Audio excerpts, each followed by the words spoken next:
미국 증시의 분위기를 생생하게 전해드리는 이항영의 월가이드 시간입니다. MTN 이항영 전문위원님과 함께합니다. 위원님 안녕하세요. 네, 안녕하세요. 네, 간밤 뉴욕 증시는 역시나 엇갈린 흐름이 나타났습니다. 지난해와는 달리 우리가 반대되는 흐름을 좀 인식할 수 있겠는데요. 다우지수가 날아오르는 반면에 나스닥과 S&P 500 지수는 조금은 조정을 받으면서 흔들리는 모습들 연출되고 있습니다. 미국의 부양책도 있고 금리 상승에 대한 부담감도 있었는데 시장의 내용들 한번 짚어주시죠. 네, 한마디로 주시장이 역시 엇갈리는 움직임을 보여주고 있습니다. 다우지수는 사상 최고가로 갔습니다. 그러니까 많은 분들이 생각하시는 심리와는 약간 딴판이죠. 왜냐하면 대부분의 이제 미국에서 젊으신 분들 그리고 한국에서도 이제 서학개미나 보통 분들 마찬가지지만 소위 성장주를 좋아하십니다. 그래서 이제 빵 주식을 비롯한 빅테크 주식들을 많이 좋아하십니다. 여하튼 그런 것들이 좀 쉬고 있죠. 거의 한 달째 쉬고 있습니다. 그러다 보니 나스닥은 오늘 2.4%가 떨어져서 공식적으로 일단 조정 국면에 들어갔습니다. 안타까운 모습인데요. 반면에 다우지수는 달랑 30개 주식으로 구성되어 있는 130년의 역사를 갖고 있는 지수인데요. 다우지수는 사상 최고가를 갖습니다. 그러니까 그만큼 시장이 약간은 이제 소위 다이버전스가 나타나고 있는 거죠. 러셀 2000도 오늘 소폭에 좀 올라가는 모습. 그리고 유가는 어저께 많이 저희가 장이 시작하기 전에 많이 올랐었거든요. 사우디아라비아 이슈가 있어갖고. 그렇지만 또 오히려 좀 하락하는 모습. 64달러 중반까지 내려왔고요. 금값은 최근에 상대적으로 약한 반면에 아시다시피 미국의 달러가 조금씩 세지는 그런 안정된 모습을 보이는 것이 시장의 특징이 되겠고요.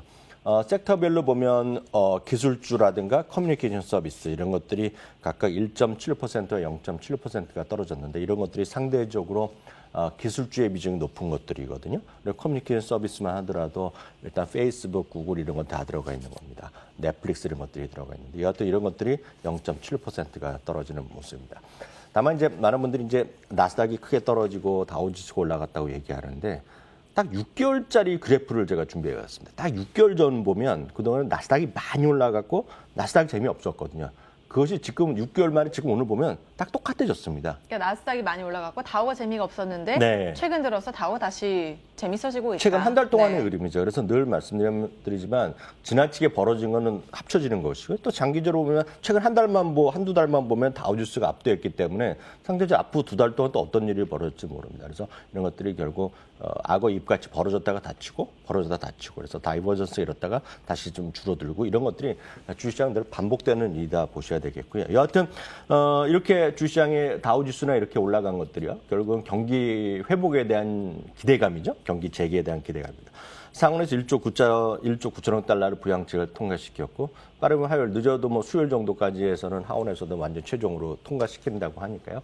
그런 기대감이 있습니다. 거기다가 CDC죠. 미국의 질병예방관리본부 여기 쪽에서 백신 접종한 사람의 면역이 형성된 경우에는 쉽게 얘기해서 마스크 안 쓰고 돌아다녀도 된다. 이런 얘기를 하는 거거든요. 그러니까 그 단계를 어떤 경우가 있더라도 조금씩 줄여나가는 것에 대한 기대감이죠. 그러다 보니 이제 그런 관련된 그런 주식이 올라가고 있습니다. 이 그림 하나 참고적으로 보여드리면 지금 현재 1억 1천만 명 정도가 전 세계에서 확진을 됐거든요.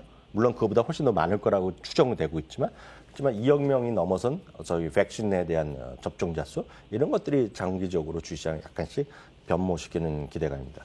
그러다 보면 어제도 저희가 말씀드렸다시피 캘리포니아 주정부에서 그런 우리식으로 보면 방역 단계를 조정한 거거든요. 우리식으로 말씀드리면. 그러다 보니 디즈니랜드가 물론 제한이 있습니다. 15%다, 20%에 하는 거죠. 사실 거기 들어갈 수만 있으면 솔직히 행복한 사람들이죠. 왜냐하면 그렇죠. 줄도 훨씬 줄 거 아닙니까, 지금요. 그래서 이런 것들이 보면 4월 중에 제한적 오픈, 이런 것들만 얘기만 하더라도 디즈니랜드가 오늘 6%가 급등했는데요.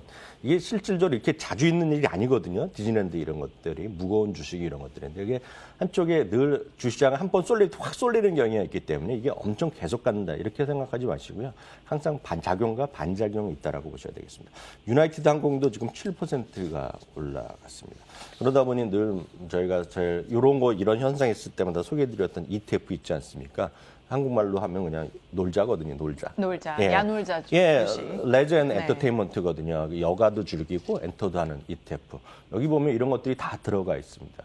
이런 것들이 오늘 또 최고가로 훅 올라가는 모습을 보여줬습니다. 반면에 이제 애플이라든가 테슬라 같은 건 3%, 5%씩 또 떨어졌는데 이것들이 올해 매출이 안 나오냐, 이게 안 나오냐, 그게 아니거든요. 작년에 워낙 많이 올라갔던 것들이 나스닥에 쉬듯이 이것도 좀 쉬고 있는 그런 정도라고 이해하시면 되겠습니다. 네.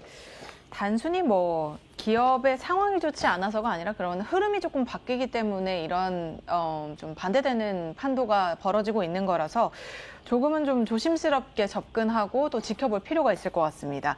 자, 월가에서는 어떤 시각들 내놓고 있는지 한번 봐야 될 것 같은데 아까 외신에서도 데이비드 테퍼가 이 전한 내용을 네. 한번 짚어봤었어요. 네네. 위원님께서도 한번 설명해 주시죠. 이 아폴로스 매니지먼트의 데이비드 테퍼도 뭐 한가닥 하는 사람이거든요. 쉽게 얘기하면 엄청 유명한 그루인데요.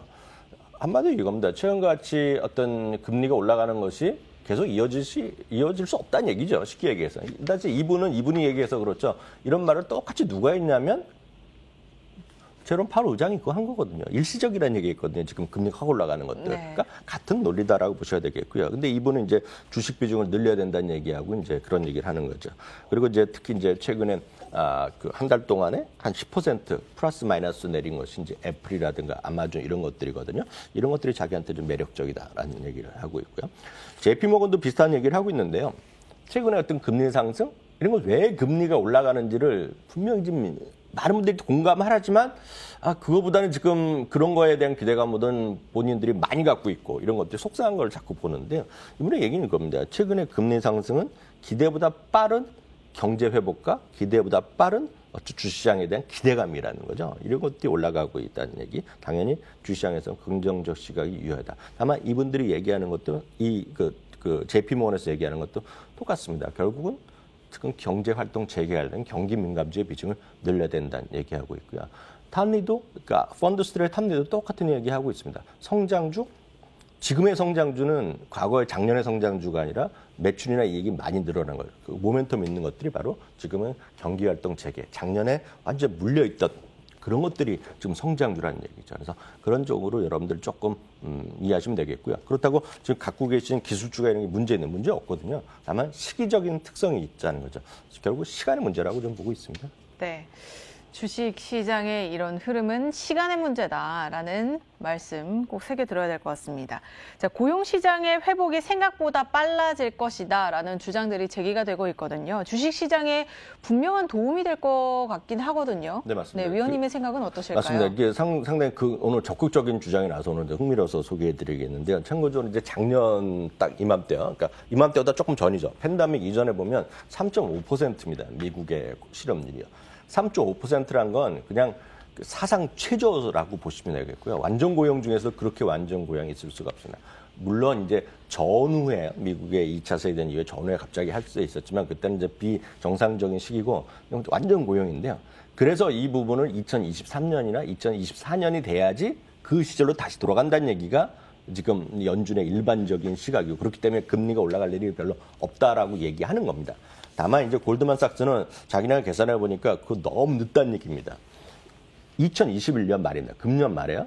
기억하시면 엊그저께 발표된 실업률 6.2로 떨어졌는데요. 2021년 말에요. 실업률이 4.1%까지 떨어진다는 겁니다. 이 4.1은 월가의 최저 수준입니다. 4.1도 완전 고용이기 때문에 이렇게 되면 금리는 올릴 가능성이 크다라고 보셔야 되겠고요. 골드만삭스는 이것조차 더 내려갈 수 있다는 얘기하고 있고요. 작년 수준의 3.5% 가는 것도 당초 자기네가 내년 말로 생각했는데 그보다 훨씬 땡겨질 수 있다. 그 얘기를 하고 있고요. 그럼 그렇게 빨라지는 이유는 뭐죠? 지금 보시다시피 경제활동이 재개하고 있고 재정정책을 적극적으로 하고 있고 또 하나가 뭐냐면 이게 우리를 보면 그 이해가 안 되는 부분이지만 미국 사람들이 지금 사상 최고 수준의 저축을 하고 있거든요. 그렇죠. 네, 그게 바로 저축률에 대한 논쟁의 논의가 엄청 많은 겁니다. 그래서 미국 사람이 예전부터 돈 하더라도 월급 받아갖고 다 쓰고 그냥 저축이 없다고 얘기하는데 그건 이제 그런 분들이 있고 중산층 이상은 저축을 계속 늘려놓은 거거든요. 그러니까 뭔가 소비를 안 하고 있는 겁니다, 지금. 그러다 보니 그게 보면 펜트업 디맨드가 수요가 갑자기 늘어날 수 있다는 얘기를 하고 진짜 이제 제대로 월급 받고 이렇게 되면 경제 생활하면 근데 지금 그림 보면 지금 예금 수준이 계속 올라가고 있다는 거거든요. 그러니까 이런 것들을 보면 지금 주시장이 크게 진짜 좋아질 수 있다는 얘기를 골드만삭스가 하고 있다는 것도 참고하시면 됩니다. 그러니까 이 예금을 했던 돈들을 다시 주식시장으로 끌고 와서 투자를 적극적으로 할 수 있다라는 말씀. 투자도 그렇고 이런 거 갖고 소비를 하는 거죠. 소비도 늘어날 수 있다. 자동차도 더 사는 거고 네. 예를 들어서 무슨 여행도 더 가는 거고. 왜냐하면 그 미국 사람들이 보면 영화를 보면 그런 사람 많이 보지 않습니까? 1년 동안 모아서 여름 썸머 베이케이션 가려고 모아둔 돈이 있잖아요. 그쵸. 물론 생활비를 쓰신 분도 있지만 그런 분들이 올해 모아놨다는 겁니다. 올해 안 가면 올해 연말에 가는 거고 올해 안 가면 내년에 간다는 거거든요. 그러니까 그런 의미에서 그렇게 되면 당연히 경제도 좋아지고 일자리가 늘어날 거 아닙니까? 뭐 그런 식으로 이해하시면 되겠습니다. 일단 지난해에는 조금 억눌렸던 수요가 있었으니까요. 그게 올해는 조금 코로나19의 상황이 진전되면서 나아질 수 있을지 한번 기대를 해봐야 될 것 같습니다. 빵주의 주식을 포함해서 빅테크 주식들의 흐름들이 최근 들어 좋지 않습니다. 사실 이 기업들의 실적을 우리가 의심할 여지는 없잖아요. 굉장히 좋은 네네. 기업들이기 때문에. 하지만 네네. 주가가 많이 떨어졌기 때문에 이 시점을 저가 매수 기회로 삼아야 된다라는 의견들이 많이 나오고 있는데 위원님은 어떠실까요? 위원님 저가 매수 하시겠어요? 저는 기본적으로 어느 정도 계획적으로 그 주식을 장기적으로 적립지로 모아두고 가시는 분은 계시잖아요. 뭐 S&P 500이 됐건 나스닥이건 뭐 애플도 뭐 테슬라도 마찬가지고 꾸준하게 여러분들이 한 달에 몇 주씩 사겠다고 마음 먹으신 분이 있으면 테슬라 지금 사시면 됩니다. 사실 그 얘기를 제가 어저께 그 지인한테 물어보더라고요. 지인이 물어보셨어요? 딱 테슬라를 네네. 물어보더라고요. 그래서 저한테도 똑같이 나한테 그런 거 왜 물어보냐고. 그래서 당신이 저축 삼아서 매달 조금씩 사니까 사고 있다 그러더라고요. 그래서 그냥 계속 사라 그랬어요. 그게 저희 본심이라고 말씀드리고. 저희는 조금 확실한 이제 위원님의 생각을 듣고 싶었거든요. 제 얘기는 네. 중요하지가 않죠. 그 의미가 그런가요? 별로 없는 게 제가 산다고 해서 여러분 사시는 것도 아니고 팔라고 해서 파는 것도 아니잖아요. 늘 말씀드린 주식은 본인의 생각이 중요하거든요. 본인이 늘 초심이 중요한 게 본인이 매달 자기가 테슬라를 좋아해서 사겠다고 막으면 계속 사면 되는 거고 아마 테슬라를 사신 분들은 진짜 5년 후, 10년 후 보고 사셨을 거예요. 지금 $1,000 보고 사신 분은 제가 보기에 한 분도 없어요. 다들 2,000불, 3,000달러, 5,000달러 보고 사신 분이면 지금 이게 1,000달러가 600달러가 떨어졌다고 팔 이유가 뭐겠습니까? 오히려 기회를 삼아서 더 사시면 되죠. 그러니까 그렇게 이해하시면 되겠고요. 큰 틀에서 보면 지금 최근 한 달 동안의 흐름만 보겠습니다. S&P 500이 많이 떨어진 거라고 여러분 생각하지만 불과 1% 떨어졌거든요. S&P 500이요. 그런데 보면 애플이 11% 떨어지고 쭉쭉쭉 떨어졌어요. 빅5가 되겠는데요. 많이 떨어졌다고 생각하지만 한 달 동안 9에서 10% 많은 것이 떨어졌습니다. 늘 말씀드리지만 애플 하나를 온통 하나만 사신 분이 이제 머리가 아픈 거지만 제가 여태까지 본 애플 사신 분들 보면 진짜 애플 빠거든요. 다. 평생 애플 사실 뿐이에요. 지금 보시면. 그렇죠. 그런 분들이 고민을 왜 하는지 좀 되묻고 싶겠고요. 다만 지금 당장에 이 주가가 많이 싸졌느냐. 싸다는 소위 밸류에이션만 보면 그 다음 그림 보여드리면 이게 나스닥 100의 대표 주자거든요. 나스닥 100의 12월 예상 실적 PR만 보면 지금 많이 떨어졌어요. 27배 수준 조금 아래로 떨어졌는데 이게 작년 한때 31배, 32배 갔었거든요. 떨어졌지만 제가 줄여나 걷잖아요. 이것도 엄청 높은 수준은 맞다. 그래서 조금은 시간적으로 조금 밸류하시는 부담을 다들 느끼는 부작이기 때문에 제가 늘 말씀드리지만 이건 시간으로 좀 기다리셔야 되겠다 말씀드립니다. 뭐 지난해 워낙 많이 올랐기 때문에 어느 정도 거기에 대한 피로감도 좀 있었을 거고 기술주들 좀 쉬어가는 흐름들 나타나고 있지만 앞으로 투자 전략은 개인적으로 잘 체크를 하시면서 세워보시는 게 좋을 것 같습니다.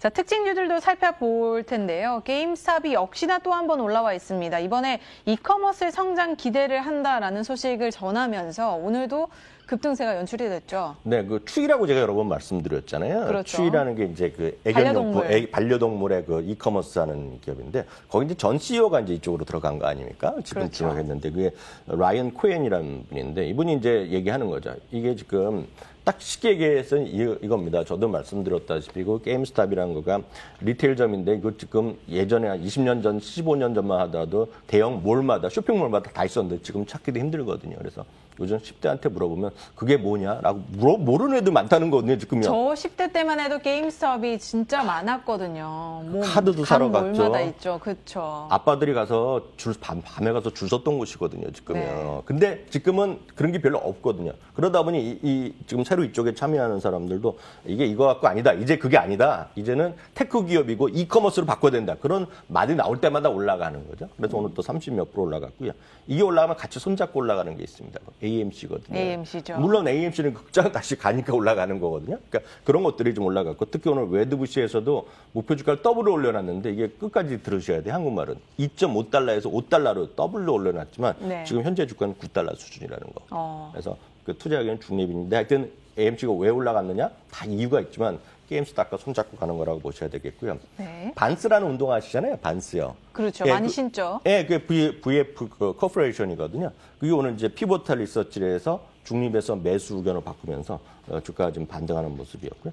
타겟 같은 경우에도 이제 다시 사람들 더 돌아다니면서 쇼핑한다 그러면서 구개남에서 목표 주가 올렸지만 주가는 큰 재미는 오늘 좀 반등했지만 최근 들어서의 반등 하락세에서 완전 회복을 못했고요. 이제 조에티스 같은 것이 이제 작년에 엄청나게 올라갔던 겁니다. 이게 반려동물 대표적인 그 약품 회사라고 소개해드렸는데요. 오늘 실적인 목표 주가는 좋게 나왔지만 작년에 강한 것들이 올해 쉬고 있는 그런 흐름을 보셔야 되겠고요. 코카콜라 같은 경우는 이제 많이 돌아다니면 코카콜라 마시는 거 아닙니까? 그러니까 아주 그렇죠. 단순한 논리입니다. 그런 것들은 오늘 좀 의견이 좀 올라갔다라고 이해하시면 되겠습니다. 네, 다양한 특징주들 살펴봤습니다. 자, 이런 가운데 주식시장 버블에 대한 우려가 계속되는 게 아닐까 싶은데 지금 현상 보면 우리가 버블이라 생각이 들진 않거든요. 왜냐하면 어느 정도 조정을 받아가고 있으니까요. 하지만 이 시장이 앞으로 계속해서 올라간다면 그 버블에 대한 우려 간단하게 좀 언급을 해주실 수 있을까요? 네, 맞습니다. 버블이랑 올라오면 가장 중요한 건 이제 수요 공급에서 많이 따질 수 있는데요. 말씀드렸다시피 나스닥 같은 경우에는 일단 PR이 많이 상대적으로 낮아진 거 있다는 걸 여러분 좀 이해하셔야 되겠고요. 결국 돈의 흐름을 보면 주식으로 돈이 많이 들어가고 있지만 주식보다 작년 1년 동안 더 많이 들어간 것은 채권이라든가 MMF시장 돈 더 많이 들어갔다는 거 보셔야 되겠고요. 앞서 말씀드렸다시피 현금 비중이 개인들도 많이 늘어났거든요. 그래서 제가 보기엔 너무 이렇게 버블에 대한 우려는 큰 우려가 없다고 보셔야 되겠고요. 기회 되면 나중에 또 말씀드리겠지만 결국 S&P 500 기준을 보면 PER, 예상 실적 기준 PER이 22.1배까지 떨어졌거든요. 22.1배. 그다음 22.1배가 어느 정도 수준이냐면 작년에 그 9월달 항상 엄청 올랐을 때 보면 24배 막 넘어섰었거든요. 그러니까 지금은 좀 시간의 문제다라고 결론적으로 말씀드리고 싶네요. 네, 주식시장 버블도 역시나 시간의 문제고 앞으로의 추이를 좀 살펴봐야 된다라는 말씀을 해주셨습니다. 저희 계속해서 미국 주식 무작정 따라하기로 돌아오겠습니다.